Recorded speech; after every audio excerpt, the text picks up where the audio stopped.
3-time Super Bowl champion, 5-time Pro Bowler. It's crunch time. We got to eat. We got the Super Bowl. Michael Irvin, great to see you. Hey, thank you, man. It's great to be here. Great to be here with Frito-Lay. And you guys saw the spot, man, that we cut with Deion Sanders and my man Terry Bradshaw in his boxes, which was some funny stuff. They're doing a group chat with Tony Gonzalez. I mean, just a great opportunity, great fun, man. And it is. So I love the commingling of crunch time. That was the campaign, crunch time. And that's what the playoffs have been about, and certainly that's what the Super Bowl is about. It's about crunch time, playing your best right now. Yeah, we got it. Well, that's Michael Irvin right there. Yeah. When the lights are the brightest, that's when you show up. Big time players make plays in big time games, and there is no more game in the big time than this. I feel like rolling back all the way to the U, where you would call up guys and be like, "I'm watching you." Yes. Just to inspire guys. Yeah, and we talked about that the other day. You know, we had the little reunion with the U. Me, Ray Lewis, Ed Reed, Reggie Wayne, and all of those guys to bringing that up. Such when good I called Ed and Ed, when I called Ray, and I said, what are you going to do, Ray? I'm going to be the best out here, Ray Lewis. I said, hey, man. I said, okay, young buck, that's good. But he really did become the best. He best out at Miami, and one of the best to ever play in the National Football League. And that, you know, you bring that up, that's the greatest thing, I think, of all things. That I was there to hear those guys make those declarations and then walk out that journey and accomplish it.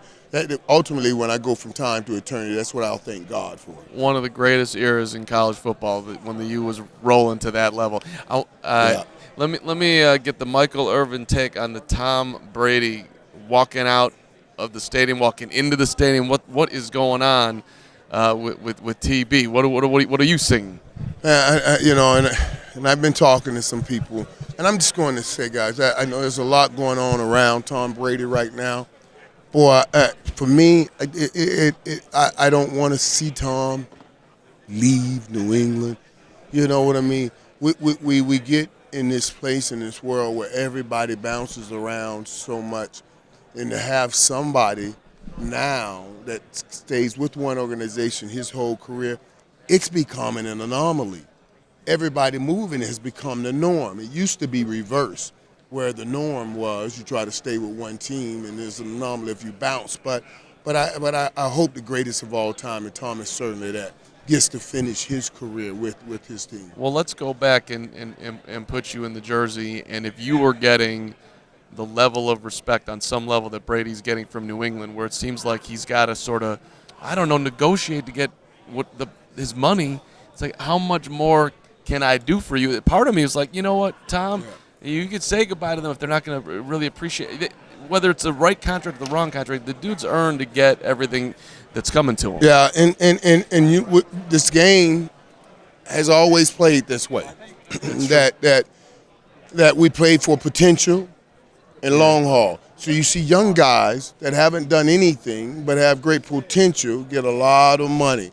You know, when you look at the contracts that the Jared Goffs and the Carson Wentz's and all those guys have signed, Tom Brady's never signed a contract like that. Right. But those are fresh young guys, and they're playing for the potential. And Tom is he's an older guy, and they don't have 6-7 years. So yes, it is different. It's that's a hard puzzle to figure out what to do with Tom.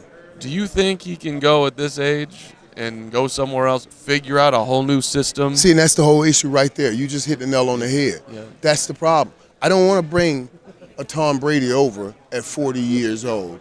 I want to bring Tom Brady over with 20 years experience. That's the Tom Brady I'm trying to hire if I'm going with another team. Yeah. So when I bring Tom you understand what else I got to do? I can't just bring Tom Brady. I got to bring his whole system so I get the 20 years experience. I don't want to start him over in a new system, because then what am I paying for?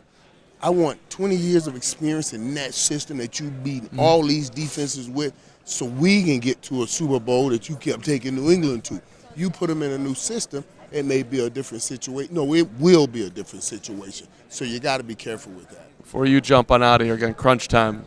I love the Fritos. I get all about it. Yeah. But give me your number one crunch time, you can only pick one teammate in the moment if you got to get yourself a W? That's a great question. My number one crunch time teammate.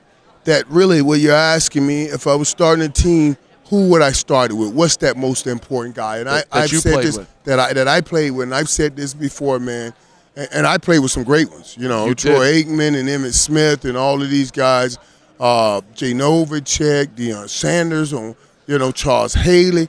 But the guy I will start it with, and the guy that I will be in crunch time with, is offensive tackle Eric Williams. Wow. Set the pace. Set the pace for everything. Once Eric said, I got Reggie White, don't worry about him anymore, we took off. We took off because Reggie White was dominating everybody at the time. Oh, my God. Everybody was afraid of him. But but when Eric Williams came in and said, I got him, that's it. And that was it. He took care of it, and we took off. Well, everybody loves the playmakers, but everybody also knows that football starts up front, and that's why you make yourself a good GM right there. Off the board. It stops up front. You're right about that, buddy. Yeah. Michael Irvin, great to see you. Thank you, buddy. I appreciate it, man. Enjoy Super Bowl 54.